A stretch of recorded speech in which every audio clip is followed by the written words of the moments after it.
नमस्कार मित्रांनो. हर्षदच्या मांडीवर रमेश निश्चित पडलेला असतो, तर प्रणालीच्या मांडीवर माधवी. तिथून पुढे बघूया. प्रणाली आपल्या मॉम डॅडला असे पडलेले पाहून अगदी सुन्न होऊन जाते. ते दृश्य पाहून ती एकदम कोलमडून गेलेली असते, जणू बाहेरनंच हरपलेलं असतं तिचं.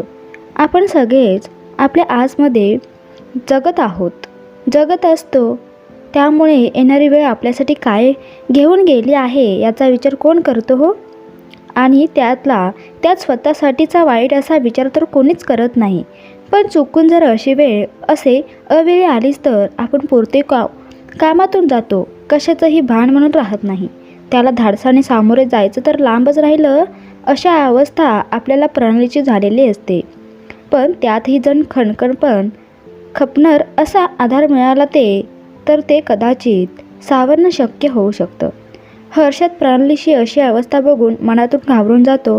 हा सगळा प्रसंग सहन करणं त्याच्यासाठीही सोपं नसतं. पण आपली प्रत्येक जबाबदारी ओळखणारा, आपले प्रत्येक कर्तव्य जबाबदारीने पार पाडणाऱ्या हर्षदला ह्यातून स्वतःला सावरून घ्यावं लागतं. कारण आता त्याच्यावर फक्त माधवी आणि रमेश नाही तर प्रणालीही बघायची जबाबदारी आलेली असते. आणि प्रणालीला त्या धक्क्यातून बाहेर काढण्यासाठी हर्षद प्रणाली अगं भानावर ये. प्रणाली तरीही फक्त माधवीकडे पाहत डोळ्यातून पाणी गाळत असते.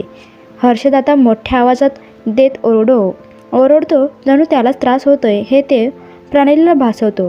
हर्षदचा विव्हळणारा आवाज ऐकून आता अजून माझ्या हर्षदला काय झालं म्हणून ती भानावर येते आणि तिची नजर हर्षदचा शोधगत हर्षदवर पडते.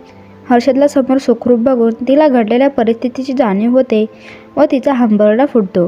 तिला तसे रडताना पाहून हर्षद अगदी हतबल होऊन जातो. हर्षद अगदी आगतिक होऊन, प्रणाली आवर्ग स्वतःला ही असे रडायची नाही. आईकडे बघ जरा, तो अशी वागल्यावर त्यांचं कसे होणार? तेवढ्यात संगीता पाणी घेऊन येते. किसन माधवी तर हर्षद रमेशवर पाणी शिंपडतो. पाणी शिंपडल्या माधवीला जरा भान येते आणि तिची चुळबुळ सुरू होते. तेव्हा सगळ्यांना जरा बरं वाटतं. प्रणाली ते बघून mom are you all right? कसे वाटतं? You feeling better? ती हळूहळू भानावर येते व हळूच प्रणालीच्या आधाराने उठून बसते आणि लगेच तिची दृष्टी रमेशवर जाते. हर्षदने पाण्याचा शिरकाव करूनही तो तसंच पडलेला असतो. हर्षद त्याच्या नाकाजवळ हात नेऊन बघतो तेव्हा त्याला नेहमीसारखं जाणवत नाही. तो लगेच उठतो, अंगातला जॅकेट काढून फेकतो आणि रमेशला उचलून घेतो. जसं नेहमी प्रणालीला उचलून घेतो अगदी तसेच त्याला घेतो आणि हॉस्पिटलमध्ये न्यावं म्हणून निघू लागतो. माधवी ते बघून हर्षद मीही तुझ्याबरोबर येते. हर्षद रमेशला तसाच हातात घेऊन समजावत, आई तुम्ही घरातच थांबायचं आहे कारण तब्येत तर तुमची पण ठीक नाही. आपल्याला बाबांना ठीक करायचं आहे, त्यांच्या जोडीला आडवं पडायचं नाही. मी काय होते ते बघून तुम्हाला कळवण, तेव्हा तुम्ही घरातच हर्षद करा. माधवी तरीही ऐकायला तयार नसते. कारण किती जरी केलं तरी तो तिचा नवरा आहे आणि अशा परिस्थितीमध्ये तिला त्याच्यासोबत राहावं वाटणं साहजिक आहे. पण हर्षद, तुम्हीही आई सांगितलं ना एकदा, तुम्ही घरातच थांबायचं आहे. आता ह्यावर चर्चा करायला येईल नाही आहे. आणि संगीताकडे पाहत, काळजी घे ह्यांची आणि वाईस खाऊन पण घाल यांना, असे म्हणत तो मेन डोअर गाठतो. किसनही सोबतच येणार असतो. तेवढ्यात प्रणाली मागे, हर्षद मीही तुझ्यासोबत येते, प्लीज मला सोबत येऊ दे. हर्षद तिच्या केविलवाण्या तोंडाकडे बघत चल. तर हर्षद रमेशला मागे बसवतो. प्रणाली त्याच्याजवळ त्याला धरून बसते. हर्षद ड्रायव्हिंग सीटवर तर किसन त्याच्या साईडला बसतो आणि गाडी गेटच्या बाहेर पडते.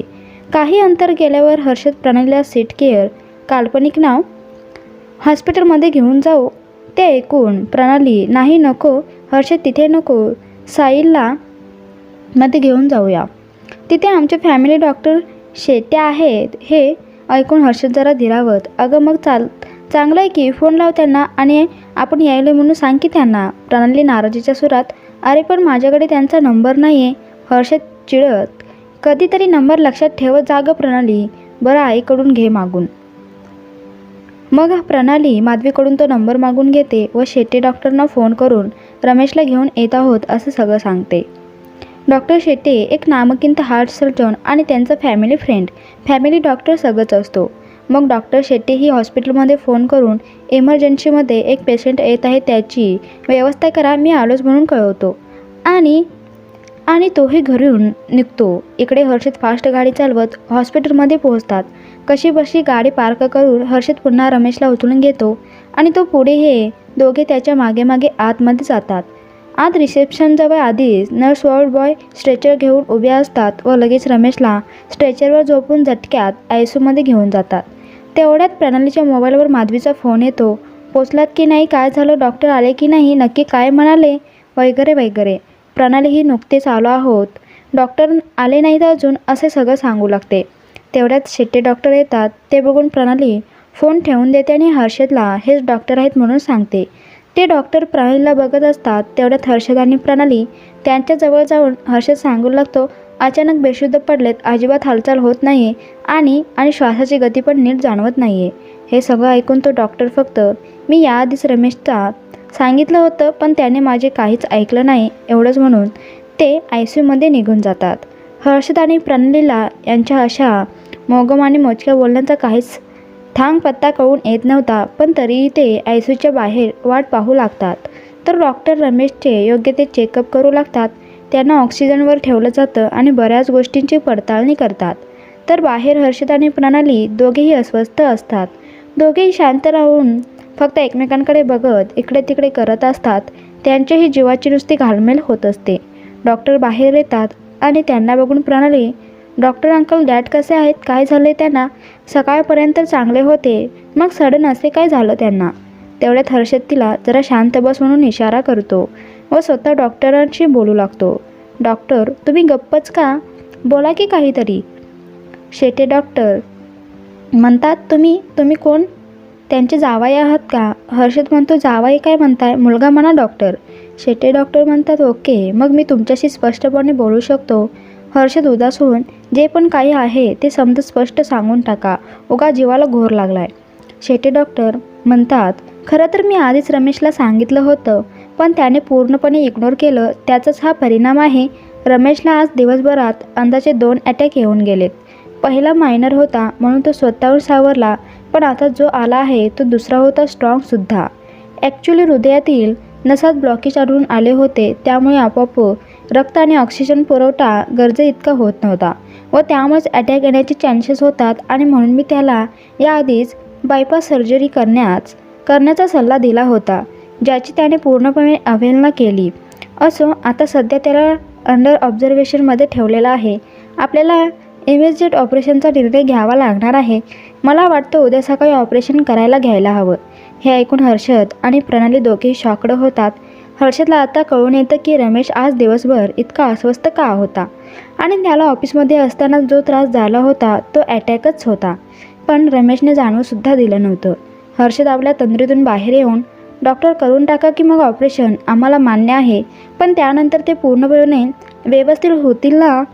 शेट्टी डॉक्टर म्हणतात, होप सो, कारण ऑपरेशनसाठी खरं तर उशीर झाला आहे. मी त्याला सजेस्ट करून 6-7 महिने काहीतरी झाले असतील, पण नेमकं त्यावेळी तुमच्या रिलेशनमध्ये खूप प्रॉब्लेम सुरू होते म्हणून रमेशकडून खूप केअरलेसपणा झाला आहे आणि त्याने मला हे माधवी वहिनीलाही सांगण्यास नकार दिला होता. तसा मी खूप प्रयत्न केला त्यांना सांगायचा, पण पट्ट्याने मैत्रीची शपथ घालून ठेवली. तर खरं तर त्यावेळेस त्यांची कंडिशन बेताची होती, पण आता ह्याशिवाय दुसरं ऑप्शन नाही आहे आपल्याकडे, त्यामुळे थोडीफार रिस्क तर घ्यावीच लागेल. But don't worry, we will try our level best. उद्या सकाळी 7 वाजता ऑपरेशन करायला घेईन. एक्सक्यूज मी, मला ही केस माझ्या टीमबरोबर डिस्कस करायची आहे. आणि तो निघून जातो. प्रणालीला हे ऐकल्यानंतर खूप गहिवरून येतं आणि ती डसाडसा रडू लागते. तिच्या डॅडने इतका सगळा त्रास होत असताना तो मनातच लपवून ठेवला. तिलाही नाही सांगितलं. ह्याला कारणीभूत कुठेतरी आपणच आहोत याचंच तिला राहून राहून दुःख होत असते. हर्षद तिला समजवण्यासाठी तिच्या जवळ येत असतो. तेवढ्यात पुन्हा एकदा प्रणालीच्या मोबाईलवर माधवीचा फोन येतो. तो फोन बघून प्रणालीचं धाडसच होतेच नाही उचलायचं. खरं तर ती बोलण्याच्या स्थितीतच नसते. फोन वाजून वाजून बंद होतो आणि पुन्हा हर्षदच्या मोबाईलवर येतो. आता मात्र नाईलाज होतो आणि फोन हर्षद उचलतो. तसे लगेच माधवीचे काळजीपर प्रश्न सुरू होतात. मग हर्षद तिला शांत करून समजवू लागतो. आता तिच्या तब्येतीसाठी टेन्शनमुळे तिला काही होऊ नये म्हणून तो डिटेलमध्ये न सांगता शॉर्टकटमध्ये सांगू लागतो. आई बाबा ठीक आहेत, काळजीचं काही पण कारण नाही आहे, फक्त एक छोटंसं ऑपरेशन करावं लागणार आहे, त्यानंतर ते पूर्ण बरे होतील. ते ऐकून माधवी अस्वस्थपणे, काय ऑपरेशन? पण कसलं, कशाचं, कशासाठी? ऑपरेशन करण्याइतकं काय झालंय त्यांना? हर्षद, मी आत्ताच्या आत्ता तिथे येणार आहे. अरे माझे लक्ष लागत नाही आहे इथे. मला खूप काळजी वाटते रे त्यांची. खूपदा त्यांना टेन्शनमध्ये पाहिलं होतं. कितीदा तरी विचारण्याचा प्रयत्न केला तरी रमेशने काहीच कळू दिलं नाही रे. हर्षद, ते ठीक होतील ना रे? मी येते ना तिकडे, प्लीज. हर्षद हे ऐकून इमोशनल होते. आई, त्यांना काही पण होणार नाही आहे. बरं, इथं येऊन तुम्ही काय कराल? तुम्ही चक्कर येऊन पडलात. तुमच्या तब्येतीची काळजी घ्यायला नको का? तुम्हाला पण काही होऊन बसलं म्हणजे आम्ही बाबांना काय सांगायचं? काय वाटेल त्यांना की आम्ही तुमची जरा पण काळजी घेऊ शकलो नाही? बरं, माझ्यावर विश्वास आहे तर नवं? माधवी रडतच, हर्षद, आता तूच तर आमचा आधार आहेस बाळा. या जगात तुझ्याशिवाय दुसरं कोणीही नाही आम्हाला. एका मुलांपेक्षाही जास्त विश्वास आहे तुझ्यावर. हर्षद, आता तर हर्षदची डोळे भरून येतात. होतो ते पाणी गिळत मी. खरंच जर तुमचा मुलगा आहे तर ह्या मुलाचं जरा ऐका आता. घरातच थांबा, ओगासारखं रडत बसू नकात. आराम करा. 2 घास पण खाऊन घ्या, न खाता बसू नकात. तुम्हाला जर बाबांची खरीच काळजी असेल तर खाऊन घ्या काही. तर मी आहे इथं, तेव्हा इथली काळजी करू नका. डॉक्टरांशी माझे चांगलं बोलणं झालं आहे. तेव्हा उद्या सकाळी ऑपरेशन होणार आहे. मग सगळं ठीक होऊन जाईल. येते ना मग ध्यानात? ऐकलं ना मग माझं? माधवी रडक्या सुरातच, हो, मी सगळं तुझं ऐकणार आहे. हर्षद, तू म्हणशील तेच करेन मी. फक्त माझा रमेश ठीक होऊ दे. मी सगळं तुझं ऐकेन. हर्षद सुटकेचा निश्वास टाकत, याला म्हणतात गुड मॉम. अरे वा, जमतंय की मला पण मॉम म्हणाया. बरं, फोन जरा वहिनीला द्या. माधवी संगीताला मोबाईल देते. संगीता म्हणते, हां बोला भाऊजी. हर्षद शांतपणे, हे बघ, तुम्ही समजे एळे जेवून घ्या आणि गोड बोलून दोन्ही आईस्त्री जीवू घाल. दादाला पण देतो धाडून. संगीता म्हणते, भाऊजी, उलट ह्यासनी तुमच्यासोबत ठेवा आणि प्रणालीला घरी पाठवा. पोर लईच नाजूक आहे. वाईस घरात लई नाही, थोडा तरी हर्षद मिळेल तिला. हर्षद समजावत, ती मला इथे एकट्याला सोडून घरी येईल होय? आणि बाबाला सोडून पण घरी नाही यायची. आणि तसे पण ती माझ्या डोळ्यासमोर राहिलेलीच बरी आहे. ओका घरात काही बाई विचार करत बसल. इथं मी समोर आहे तरी पण ढसा रडू लागलंय. नाही, नको, तिला इथंच राहू दे. दादा येईल घरी, खाऊन घ्या समजे. फोन कट केला जातो. प्रणाली अजूनही रडतच असते. पण हर्षद किसनला घरी जा. आता इथे तुझं गरज नाही आहे, घरात तुझी गरज आहे. तसं पण काही पण लागलंच तर मी फोन करतो असे सांगून घरी पाठवून देतो आणि प्रणालीकडे येतो. प्रणालीच्या डोळ्यातून पाणी थांबायचं काही नाव नसतं. हर्षदला समोर बघून तिचं दुःख अनावर होत आणि ती जास्त रडू लागते. हर्षद चटकन तिला गळ्याशी लावून घेतो. तिला समजावत, बस बस, शांत बस, बघू किती म्हणून रडशील. तुझ्या अशा जीवाच्या आकांताने रडून बाबा ठीक होणार आहेत का? हां, असे असेल तर चल, आपण दोघं पण मिळून रडू. प्रणाली हुंदके देत, हर्षद डॅडने हे ऑपरेशन जर आधीच केलं असते तर आज त्यांच्या जीवाचा धोका टळला असता रे. आपण रिलेशन त्यावेळी स्पॉईल झालं. कदाचित त्याचंच टेन्शन घेतलं रे डॅडने. हे सगळं माझ्या मूर्खपणामुळे झालं आहे. मला वागायची अक्कलच नाही आहे हर्षद. ते नेहमी मला तुझी बाजू घेऊन समजावत राहिले, पण त्यावेळी मी त्यांचं काहीच ऐकलं नाही. मी त्यांचं ऐकलं नाही म्हणून शेवटी त्यांनी माझ्याशी बोलणं बंद केलं. पण मी मात्र माझ्याच नादात गुंग झाले. त्यांची साधी चौकशीसुद्धा केली नाही रे मी त्यावेळी थोडी जरी तस्ती घेतली असती तर आज ही वेळ आलीच नसती. आणि नंतर ही मॉममुळे यांचा विषय जवळपास सोडूनच दिला होता. तू समजूत घातली म्हणून आपण इथे आहोत तरी, नाहीतर कल्पनाही करवत नाही आहे मला की काय झालं असतं.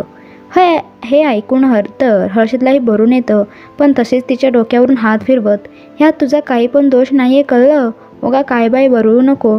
जे घडलं आहे तो निक्का योगायोग आहे. आणि तुला जरी त्यावेळी जाणीव झाली असती तर तू गप्प बसली असती का? आपण काही ना काही केलंच असतं की. चल बघू, शांत हो. प्रणाली अजूनही मुसमुसत, पण हर्षद सारखं आपल्याच वाटेला हे असे का येतं?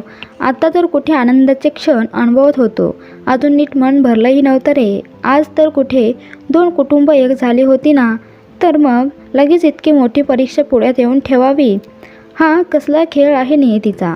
हा काही न्याय झाला का आपल्यासोबत? का नेहमी आपल्या आनंदावर विजन पडतं? कोणाची नजर लागते आपल्या आनंदाला? काही कळतच नाही, काहीच कळत नाही आहे. हर्षदाचा तिचा चेहरा आपल्या हातात धरून तिला धीर देत, हे बघ, जबाबदारी असो वा संकट असो हे त्यांनाच येतात ज्यांच्यात ह्यातून बाहेर पडायचं सामर्थ्य असते. तसेच सगळ्यात अवघड कठीण कामं पण देव त्यांनाच सोपवतो ज्यावर त्याचा डोळे झाकून विश्वास असतो. कारण अवघड आणि कठीण रोल हा नेहमी हिरोचाच असतो, होय नवं? प्रणाली म्हणते. प्रणाली, अगं नेहमी वाकडा आणि वाईट विचार नसतो ग करायचा. नेहमी होकारार्थी आणि चांगला विचार करायचा असतो. तरच प्रत्यक्षात घडताना पण चांगलंच घडतं. मागचं पुराण उकरून खापर फोडण्यापेक्षा आज अशा वेळी आपल्याला त्यांच्यासाठी काहीतरी करायची संधी मिळते याचं समाधान मान गं बाई. नशिबाला बोल लावण्यापेक्षा त्यांचं नशिबानं अगदी येत आपल्याला इथं धाडलं ते लक्षात घे. असला कठीण प्रसंगात आपल्याला त्यांचा भक्कम आदर व्हायचा मोका मिळतोय यांचं समाधान मान. संकट आल्यावर खचून न जाता त्याला हिमतीनं समोर जाण्याचं जरा धाडसी असतोय. पण तुला असे रडताना बघितलं की माझ्यातलं समद धाडच खचून जातंय ग प्रणाली. ए माझं फूल, एक ध्यानात घे की माझी कमजोरी पण तूच आहेस आणि ताकद पण तूच आहेस ग. तेव्हा माझी ताकद बन ग बाई. हे असे डसाडसा रडून मला कमजोर करू नकोस, कारण तुझ्या डोळ्यात पाणी मला अजिबात सहन होत नाही. लय हतबल निर्बल झाल्यासारखं होतं ग मला. एकतर सारखं तुझ्यासाठी काय करू आणि काय नको होत असतंय मला, आणि त्यात ही लाचारागत अवस्था माझ्याच्यानं नाही सहन होत. तर मित्रांनो, तुम्हाला ही स्टोरी कशी वाटली ते नक्की मला कमेंटमध्ये सांगा. आणि तुम्हाला आवडली असेल तर नक्की लाईक करा, शेअर करा आणि या चॅनलला सुद्धा सबस्क्राईब करा. धन्यवाद.